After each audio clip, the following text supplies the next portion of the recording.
बांग्लादेशी विमान की छत्तीसगढ़ में आपात लैंडिंग हुई है। जी हाँ, मैं आपको जो खबर बताने जा रहा हूँ वो छत्तीसगढ़ के राजधानी रायपुर के international airport Swami Vivekananda airport की है, जहाँ पर बांग्लादेशी विमान अब भी खड़ा हुआ है। बीते 9 सालों से ये विमान खड़ा हुआ है। मैं आपको दिखाने की कोशिश करता हूँ।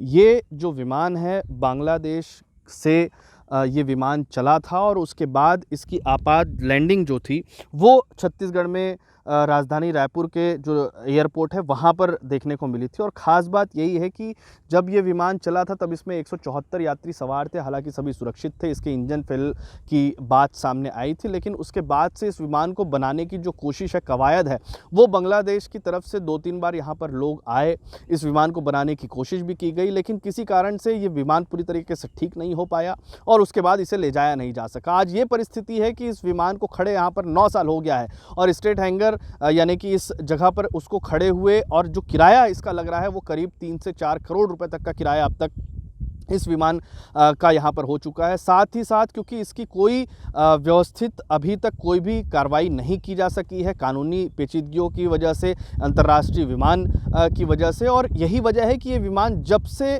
खड़ा है तब से यहीं पर है। इसे न तो हिलाया डुलाया गया है, न इसकी कोई व्यवस्थित व्यवस्था की जा सकी है, न तो इसे वापस भेजने की क्या व्यवस्था होगी, किस तरीके से होगी, इस पर कोई पहल हो सकी है। हालांकि लेटर भेजने के साथ ही साथ देश के सभी जो लोग हैं उनसे सलाह भी लिया गया था। सरकार ने विधि विशेषज्ञों से भी सलाह ली थी कि इस विमान को लेकर क्या कुछ अब प्रक्रिया अपनाई जा सकती है, क्योंकि 9 साल हो गए और अब ये विमान लगभग कबाड़ हो चुका है। क्योंकि विमान एक ही जगह पर खड़ा है, बरसात और सालों से एक ही जगह पर खड़े होने के कारण अब चिड़ियों ने अपना घोंसला भी इस विमान पर बना लिया है। हम उस जगह पर हैं, माना ये बस्ती है, क्योंकि यहीं पर ही एयरपोर्ट भी है और कुछ लोग भी हैं। हम उन लोगों से समझेंगे कि आखिरकार किस तरीके की जो परिस्थिति है वो फिलहाल यहाँ पर माना बस्ती में रहने वाले लोगों की है।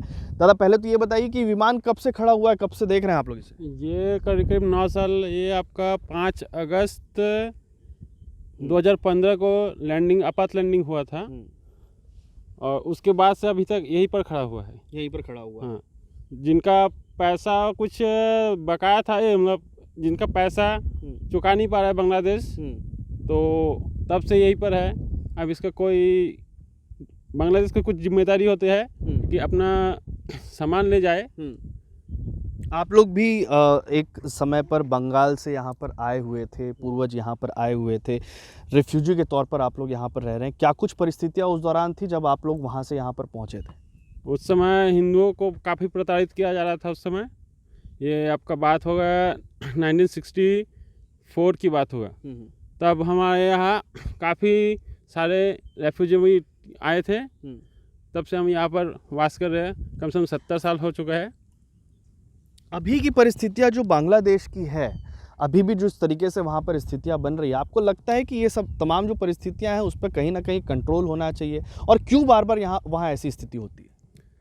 होना तो चाहिए, सभी एक साथ मिल के रहना चाहिए, चाहे हमारे भारतवर्ष में हो या बांग्लादेश में हो या पाकिस्तान में हो, हिंदू हो चाहे मुस्लिम हो, सभी एक साथ रहना चाहिए। लेकिन ऐसा नहीं होना चाहिए कि हिंदुओं के साथ ऐसा प्रताड़ित हो।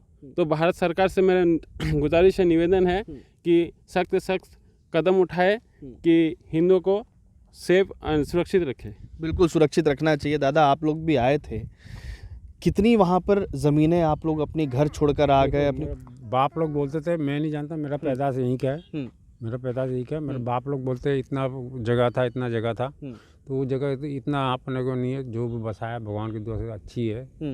अब क्या करेंगे, बाप जो था, हम तो पैदाश यहीं के, हम बांग्लादेश के नहीं है। लेकिन उस समय की परिस्थितियाँ और अभी जो वहाँ के हालात हैं, अभी भी वही परिस्थिति है वहाँ पर। आपको लगता है कि शांति जो है वो कायम होनी चाहिए? शांति तो हमेशा हर देश में होना चाहिए। कौन चाहता है अशांति हो? हर देश में शांति होना चाहिए, कोई नहीं चाहता शांति हो।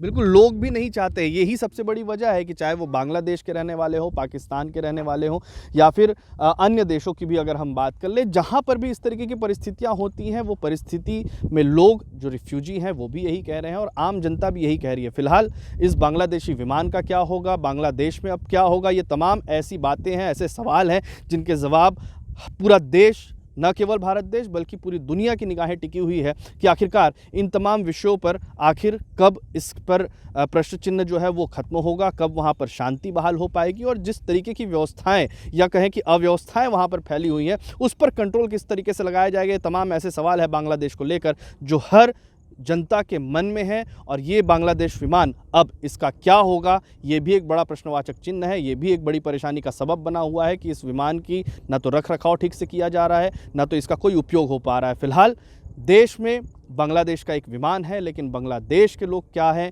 किस तरीके से उनकी परिस्थितियां हैं, ये इसकी भी रिपोर्टिंग हम पल पल आपको बताते रहेंगे। छत्तीसगढ़ से TV9 के लिए अमित मिश्रा।